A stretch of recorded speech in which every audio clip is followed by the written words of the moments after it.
Hey, let's do a lecture. I was going to do a lecture upstairs where I normally do it, but it's summer. It happened in Portland, and we've been busy in the yard rioting. Riot. Um, so I thought I'd do it down here. We're going to talk about crime. We've already been talking about crime. Last lecture we were talking about racism in the criminal justice system, especially policing.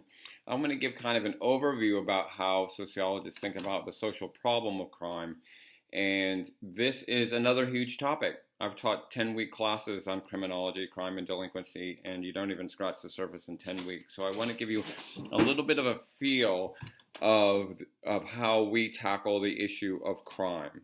And in doing so, one of the things that we do, which just seems ironic as we're debating about federal troops in the streets of Portland right now, is talk about how the FBI defines crimes. FBI is our Federal Bureau of Investigation, or it's our national police. It is also the largest enforcer of civil rights laws, which my friends at the FBI like to remind people of. They're not just investigating alien abductions, they're also enforcing civil rights laws. And the FBI uses a sort of a four-category system to sort of define what the types of crime are. And this is super helpful in us thinking about crime in general, but also about why we have certain stereotypes of crime, and those stereotypes that go on and reinforce things like some of the stereotypes we talked about black crime, for example, neighborhood kids. Anyway, this typology will be a starting point for us to talk about some of the injustices and inequities in crime. Okay, so here we go. And some of you, if you've had my intro class, you've heard some of this discussion before, so this is going to sound a little familiar. So our first typology, our first type of crime is violent crime.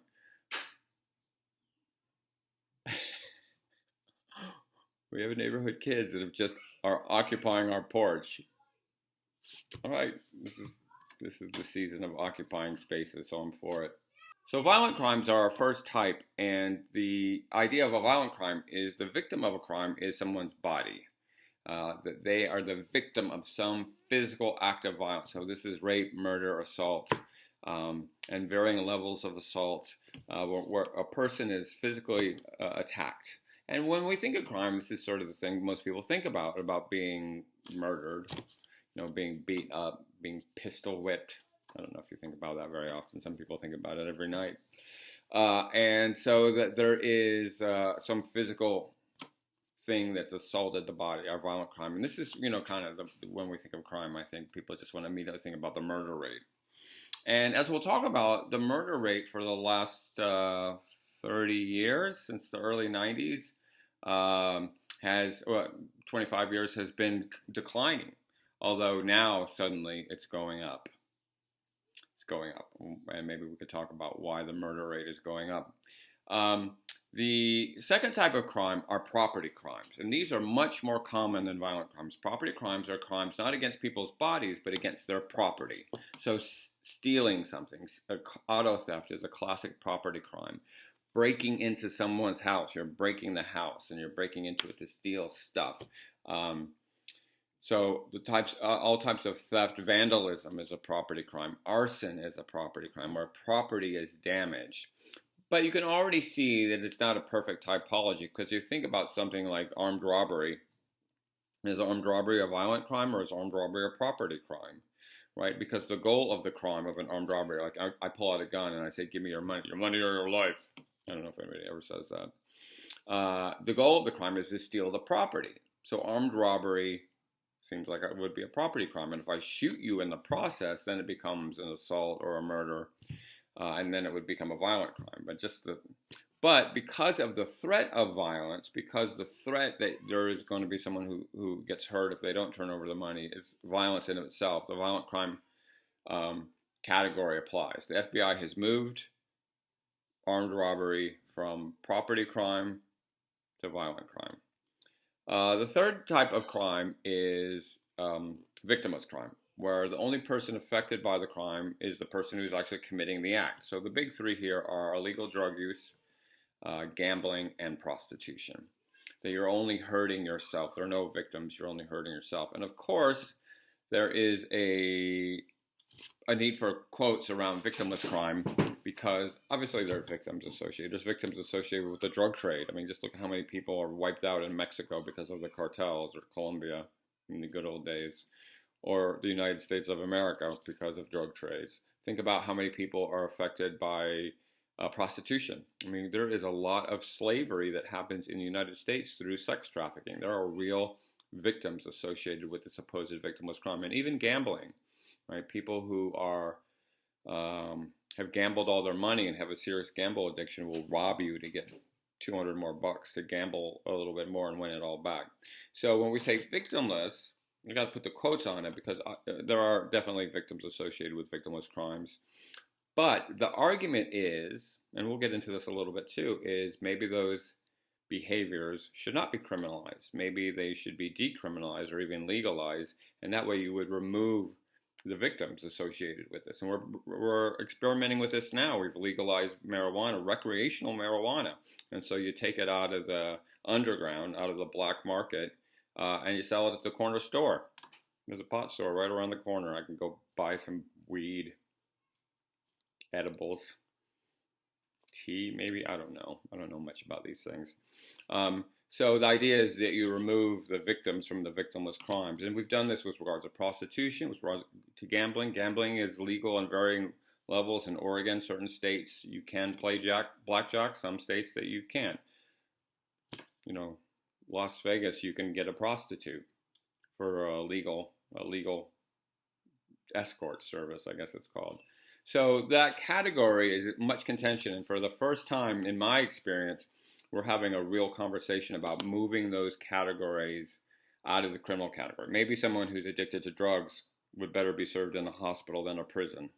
Maybe someone who is in prostitution would be better served by a social worker than by jail. Maybe somebody who is a gambling addict would be better served by, Gamblers Anonymous and some type of treatment than they would being locked up and sending the taxpayer the bill. Okay, so that's the third category. The fourth category is the category we talk about the least, and it's the one we're going to talk about the most in this class, which is white-collar crime. White-collar crime, the victims are institutions. So you should see a pattern here with each of these four types. It's all about who's affected by the crime. Violent crime, the body. Property crime, a person's property. Victimless crime, the perpetrator themselves are hurting him or herself. White-collar crime, you're hurting the institution. You're ripping off the man. And there are all kinds of white-collar crimes. Some of them involve fraud and deception. Embezzlement is a classic white-collar crime when you're stealing from the place that you work from. There's an old saying, the best way to rob a bank is to own a bank. When we talk about regulation violation, the least sexy of all crimes, when you're violating Security and Exchange Commission's regulations or environmental regulations or OSHA, occupational safety, health and safety regulations. There is a reason if you're at Home Depot and they want to take a pallet off one of those high shelves that they block off the whole shelf because they didn't do it once and a kid got killed, right? So they have government regulations to keep all of us safe. Yay, regulations. Regulations can be a good thing. They can be burdensome. But if you own a mine, right, regulations suck because you got to pay all the money to keep those miners from getting crushed. But if you're a miner, you're pretty happy about those regulations. And when a regulatory crime does happen, miners do get crushed and die. There are over 100,000 people a year who are killed in workplace accidents because regulations were not followed. The law was not followed. These are murders. But we don't really think about that. When we think about crime, we think about getting our car stolen or getting stabbed in the back or, all those various violent property crimes that make the news. So we want to talk about, a little bit about the impact of white-collar crime. We're going to do that after the midterm and why this is a very serious crime, gets very little attention, a very serious type of crime.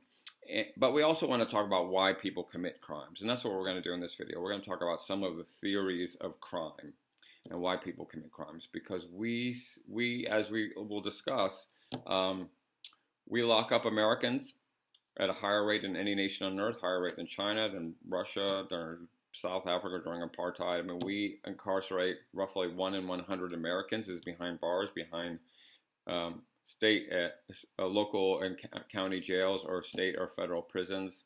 That is the highest incarceration rate in the world. And so we want to talk about why that is and why it's disproportionately black and brown people that get locked up. Okay, so that's the next step of this video. Okay, so this section we're going to talk about theories of crime. I've been just sort of like managing all the kids running around on our porch. Summertime and the living is easy. Look at the summer hair. So when we talk about theories, theories are useful for the reasons that we've been talking about theory in this social problems class. Theory is an idea that there is a causal relationship between variables, in this case, what causes crime or what causes a specific crime, like a hate crime or a sexual violence crime or a white-collar crime. And then we can do research, right? Once we have a theory, we can employ methodology. I'm going to look at surveys. I'm going to look at existing data. I'm going to do focus groups. I'm going to, find some methodology. And if I find some evidence for my theory, then I can put together a policy suggestion. If I think the reason that crime goes up in the summer is because kids eat a whole bunch of ice cream in the summer and they freak out on the sugar, and then I do some research and find out that like kids that eat more ice cream are more criminal and kids that eat less ice cream are less criminal, here's my policy solution. Ban ice cream. There you go. Just saved a few lives. Banning ice cream. They didn't get murdered because the kids weren't all jacked up on ice cream. So theory is very useful in suggesting research and then going from research to policy. So that's why we spend a little bit of time on research, on theories. And there are tons of theories. So here's how we're going to organize our theories, and we're just going to take a handful of theories about crime. And this will hopefully help us explain some of the imbalances, biases in crime, and hopefully we'll get through this before the local kids burn our house down. So we're going to organize these theories by paradigms. And remember, way back when we started this class, we were discussing how paradigms help us to understand social problems, that you have the functionalist paradigm that looks at society as an organism. These kids are looking at me through the window. That they have that sees society as an organism, and therefore social problems are a breakdown of the organism because something's not working properly. We have the conflict paradigm that looks at the power dynamic, and that you have the notion of the haves and the have-nots. And so social problems are often a result of some power struggle between the rich and the poor, or white and non-white, or men and women, or some other power dynamic. And then we have the symbolic interactionist paradigm that looks at micro-level interactions between individuals, including us and our parents, or us and our workmates, or us and our ethnic group members. And this is all about developing a shared understanding. So often there are social problems when there's a breakdown in that shared understanding, that we're not all on the same page. Being on the same page is a classic symbolic interactionist line. Okay, so I'm going to just take these. We'll do one theory for each paradigm, and believe me, there's a ton of them. So for talking about functionalist theory, we go back to Durkheim, right? Durkheim, the guy who did the famous study on suicide, the breakdown of the social organism that produces anomie. And from that, we get anomie theory, which comes from Robert Merton in the 1930s. And Robert Merton made the point that in a functioning organism, you should have a society where everybody knows what the common goals are. What are the goals of our society? They could be spiritual enlightenment. They could be becoming a good family member. It could be preserving your family name so it goes on long after you're dead. It could be money, money, money, money, money. That's an old song. I mean, in America, it's pretty much all about the Benjamins. So, our common goal is to get rich or die trying. And lots of music references here. Right, 50 Cent. But you know what Notorious B.I.G. said? More money, more problems. Anyway, our common goal is economic mobility, right? We want to move up rags to riches. We want to own a home. We want to send our kids to college. We want a white picket fence and the latest Xbox or whatever the 30-year-old kids are playing with these days. And so our common goal is economic mobility. That's not universal. A lot of places it's just being a good family member, being spiritually pure. But the point is, in a functioning society, everybody holds on to those common goals. Also, in a functioning society, everybody has access to those goals. If your goal is spiritual enlightenment, there's going to be lots of rituals to do that. You're going to go off on a, missionary mission, or you're going to pray 5 times a day, or you're going to make a Hajj to Mecca once in your life, or, there are all these things that are set up so you can achieve that goal. It would be silly to have a goal and not have any way to achieve that goal, right? What would be the point? But, so that's in a functioning society when a cell is working. But when a cell is not working, it's usually because there is some disjunction between the goals and the means to achieve those goals. And he talked about this, and functionalists are really into Darwin. Let me tell you, they're all about Darwin is kind of like the original rock star of functionalism, the idea that we adapt to our physical environment. So Merton was really interested in what he called modes of adaptation, how we adapt, and how this can help to explain crime as a product of a dysfunctional society. These are the neighborhood kids. Hi, say hi to my students. Hi. All right. You guys can occupy the porch. So I gotta do. Okay. My porch is just public domain. Anyway, so what Merton, what the hell? I'm so confused at this point. What Merton was saying is that when the goals and the means don't meet, then you have to have an adaptation. So, for example, if the people don't have the goals, but they're still kind of following the rules by how to achieve them. So let's use America as an example, where you want to have wealth. And very interesting, I have to tell you, wealth traditionally has been the number one goal in America, but it's now number 2. And you know what number 1 is? That's right. You can be the next American Idol. It's fame.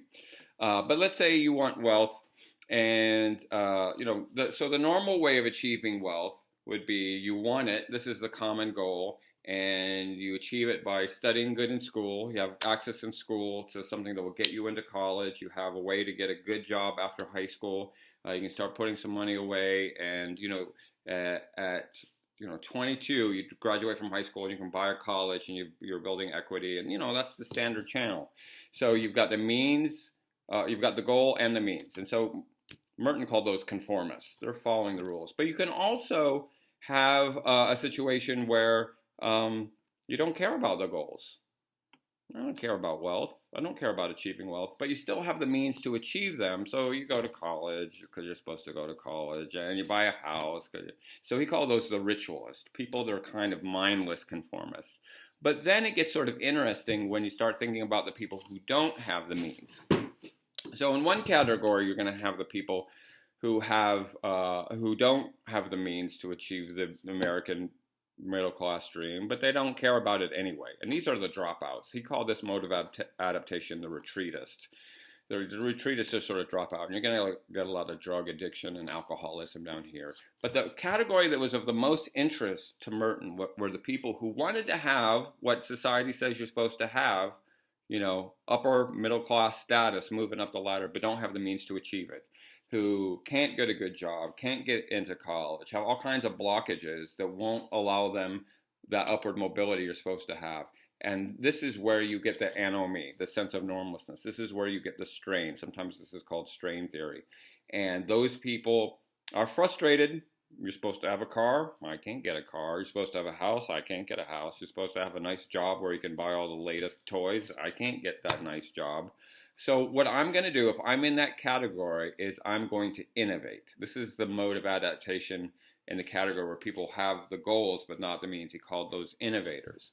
And innovation is just a fancy word for crime. If I can't get it by legitimate means, I'm going to steal it. If I can't afford a car, I'll just steal a car.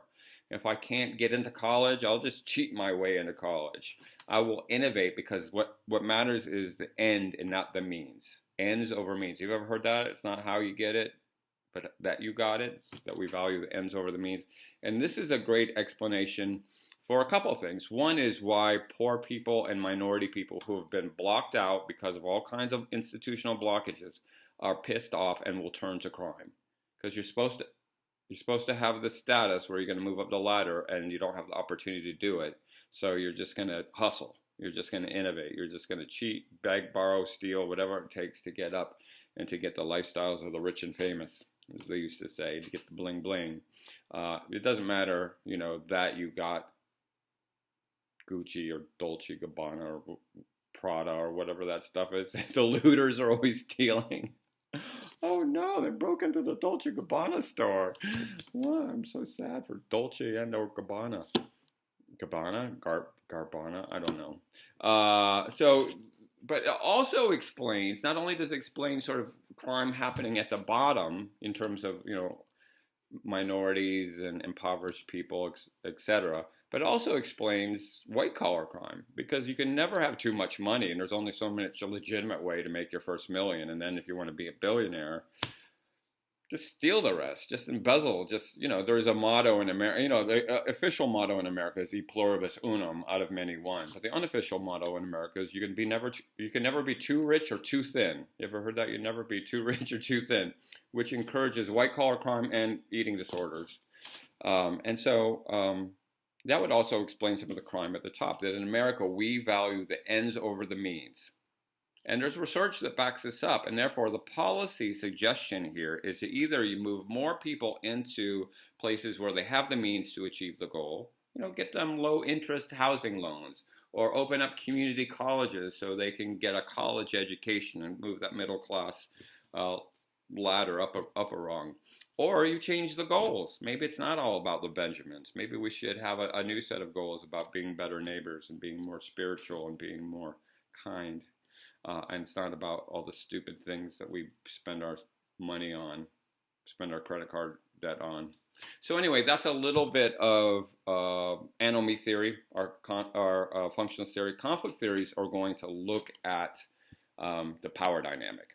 The power dynamic of the haves and the have-nots, which there are many. And there are power dynamics based on money. One of our founding fathers, Karl Marx, wrote a lot about capitalism as inherently exploiting. There are power dynamics based on gender. All feminist theories are all based on a power dynamic called patriarchy.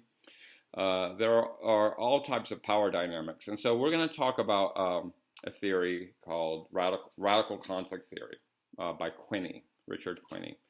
Radical conflict theory makes the case that capitalism, here we go now, capitalism is inherently alienating, right? If you know anything about Karl Marx and his views of people that were working in the factories in the 1840s, it sucked. It's not much better now. I mean, if Karl Marx was alive now looking at people who worked in an Amazon shipping facility, he'd be like, nothing's changed. We're still exploiting these people, super low wages, unhealthy conditions. They're dying of coronavirus just like they were dying of tuberculosis in the 1840s. And what has changed? It's just the exploitation.